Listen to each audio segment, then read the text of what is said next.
അഫാന്റെ പിതാവ് അബ്ദുൾ റഹീം ഒടുവിൽ നാട്ടിലെത്തിയിരിക്കുകയാണ്. അദ്ദേഹത്തിന് മരണം നടന്ന പിറ്റേ ദിവസങ്ങളിലൊന്നും തന്നെ എത്താനായിട്ട് സാധിച്ചിട്ടുണ്ടായിരുന്നില്ല. അവിടെയും ചില സാമ്പത്തിക പ്രശ്നങ്ങൾ കാരണമാണ് സൗദിയിൽ നിന്ന് അദ്ദേഹത്തിന് നാട്ടിലെത്താൻ സാധിക്കാതിരുന്നത്. ആദ്യമൊന്നും അദ്ദേഹത്തെ കാര്യങ്ങൾ അറിയിച്ചിരുന്നില്ല. പിന്നീട് വാർത്തകളിലൂടെയെല്ലാം തന്നെ കാര്യങ്ങൾ എത്തിയപ്പോൾ ബന്ധുക്കൾ തന്നെയാണ് കൃത്യമായി എന്താണ് സംഭവിച്ചത് എന്നുള്ള കാര്യങ്ങളെല്ലാം തന്നെ അദ്ദേഹത്തെ നേരിട്ട് അറിയിച്ചത്.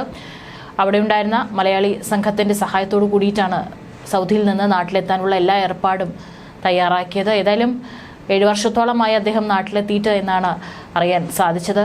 എത്തിയപ്പോൾ തന്നെ എങ്ങനെയാണ് അദ്ദേഹത്തിനെ ആശ്വസിപ്പിക്കുക, അതിനുള്ള വാക്കുകളൊന്നും തന്നെ ആർക്കും ഉണ്ടായിരുന്നില്ല. വിമാനമിറങ്ങി ആദ്യം പോയത് DK മുരളി MLA യുടെ അടുത്താണ്. കൂടാതെ MLA അദ്ദേഹം നന്ദി അറിയിച്ചു. പിന്നെ ഗോകുലം മെഡിക്കൽ കോളേജിലെത്തി അവിടെ ചികിത്സയിൽ തുടരുന്ന ഭാര്യയാണ് അദ്ദേഹം ആദ്യം കണ്ടത്. അവിടെ നിന്നും തൻ്റെ ഉറ്റവരുടെ ഖബറിനടുത്തേക്ക് അദ്ദേഹം എത്തി. വെഞ്ഞാറമൂട്ടിൽ കൂട്ടക്കൊലക്കേസ് പ്രതി അഫാന്റെ പിതാവ് തലസ്ഥാനത്തെ ബന്ധുവീട്ടിലാണ് നിലവിലുള്ളത്. സഹോദരി അടക്കമുള്ളവരാണ് ഈ സമയത്ത് വീട്ടിലുണ്ടായിരുന്നത്. അദ്ദേഹം പുറത്തു വന്ന് ഇറങ്ങുന്ന സമയം മുതൽ തന്നെയുള്ള ദൃശ്യങ്ങളെല്ലാം പുറത്തു വന്നിട്ടുണ്ടായിരുന്നു. വളരെ വൈകാരികമായിട്ടുള്ള രംഗങ്ങളാണ് വീട്ടിലുണ്ടായത്. എല്ലാവരും പൊട്ടിക്കരയുക മാത്രമാണ് ചെയ്യുന്നത്. പകരം എന്താണ് പറയേണ്ടത്, എന്ത് പറഞ്ഞാണ് ആശ്വസിപ്പിക്കേണ്ടത് എന്നൊന്നും ആർക്കും അറിയില്ല.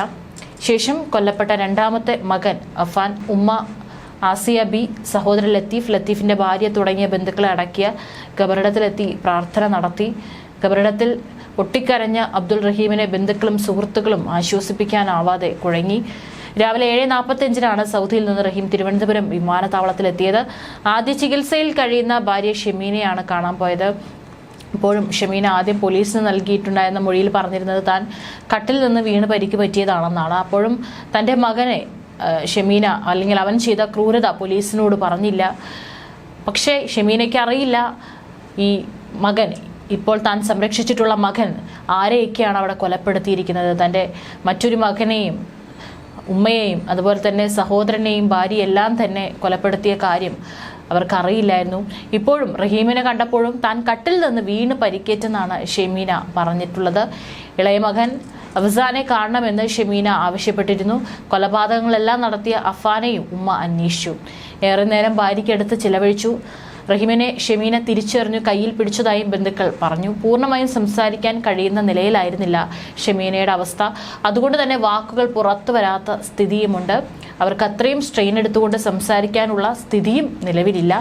അതിനുശേഷം പുറത്തേക്ക് പോയി ദുരന്തങ്ങളൊന്നും തന്നെ ഭാര്യയെ അറിയിക്കാതെ ആശ്വസിപ്പിക്കുകയായിരുന്നു റഹീം ചെയ്തത്. അതും ഉള്ളിലെല്ലാം തന്നെ ഒരു കനൽ പോലെ അത്രയും വേദന ഉള്ളിൽ സഹിച്ചുകൊണ്ടാണ് ആ അച്ഛൻ തൻ്റെ ഭാര്യയെ ഇനി തൻ്റെ ഭാര്യയെങ്കിലും തനിക്ക് ജീവനോടെ വേണം എന്നുള്ളത് കൊണ്ടായിരിക്കാം അദ്ദേഹം വാക്കുകളെല്ലാം തന്നെ അടക്കി പിടിച്ചുകൊണ്ട് ഭാര്യയും ആശ്വസിപ്പിച്ചു. ആ കാഴ്ചയെല്ലാം നമുക്ക് ഊഹിക്കാവുന്നതേ ഉള്ളൂ അതിൻ്റെ ആഴം എത്രത്തോളം ഉണ്ടാകുമെന്നുള്ളത്. അതിനുശേഷമാണ് അദ്ദേഹം ഖബറിലേക്ക് പോയത്. ഷമീനയുടെ ആരോഗ്യനിലയിൽ പുരോഗതിയുണ്ടെന്നാണ് ആശുപത്രി അധികൃതരും അറിയിച്ചിട്ടുള്ളത്. 7 വർഷങ്ങൾക്ക് ശേഷമാണ് റഹീം നാട്ടിലെത്തിയത്. 2.5 വർഷമായി ഇഖാമ കാലാവധി തീർന്നെങ്കിലും യാത്രാ വിലക്ക് നേരിടുകയായിരുന്നു.